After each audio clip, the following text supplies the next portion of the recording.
আচ্ছা কাকিমা, অরুণদা যে এখন মানে সিনেমা করবে, সে সিনেমাটা কি বাংলায় হবে? বাংলা। বাংলায়। আর এই সিনেমা কি আজকে শুটিংয়ে গিয়েছে? তোমাদের সব কিছু সব ভিডিওতে পাবে।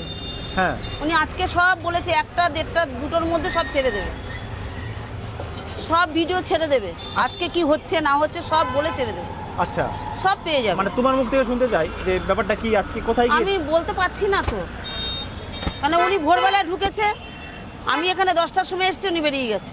আচ্ছা, মানে ওনার সাথে গল্প করার মতন অত টাইম নেই। মানে তোমারও সময় নেই তো? না। বলো কি, কি এতটা করে বিজি? বলবো, আমরা সব আমি পরিশ্রম করি না, মানে কেনা বাড়িতে। সিনেমা তো শুটিং হবে না আর কিছুদিন পর? হ্যাঁ।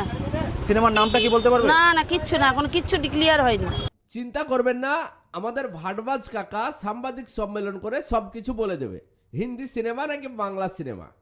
তবে হিন্দি সিনেমা হোক আর বাংলা সিনেমা, নামটা হবে কালো ষাঁড়, অথবা এমন নাম হতে পারে পরোটা ছিঁড়ে কালো ষাঁড়ে।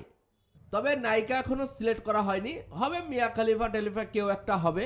চিন্তা নেই, কাকা সেটাও সাংবাদিক সম্মেলন করে বলে দেবে।